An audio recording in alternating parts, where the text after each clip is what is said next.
তো বন্ধুরা, আপনারা যেমন দেখতে পাচ্ছেন আমার কাছে 220 BS6 গাড়ি আছে। চাবি অন করলে মিটারে লাইন আসছে না। আপনারা কিভাবে এটা ঠিক করতে পারবেন বাড়িতে বসে, চলুন আপনাদের দেখাই। তো এটা হচ্ছে ফিউজ বক্স, দুটো সিটের কেবিল আছে, দেখতে পাচ্ছেন এই কেবিল, দুটো সিট খুলবেন। সিটটা খুলে আপনি যদি মিটার থাকলে খুবই সুবিধা হয়, তাড়াতাড়ি করতে পারবেন। দেখুন বিম মিটার, দেখুন সাউন্ড হবে।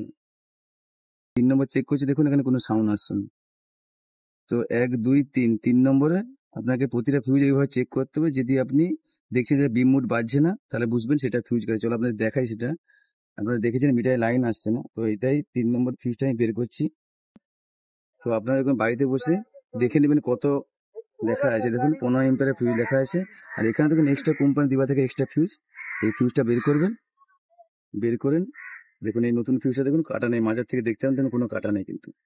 ঠিক আছে, এবার অ্যাড করব, অ্যাড করেছি। এবার দেখুন মিটারে লাইন চলে আসছে। তো আপনার বাড়িতে বসে এগুলো করতে পারবেন। যদি আপনাদের সময় থাকে অবশ্যই ভিডিওটা দেখে এরকম সলভ করতে পারবেন। চলো এইটুকুন ভিডিও।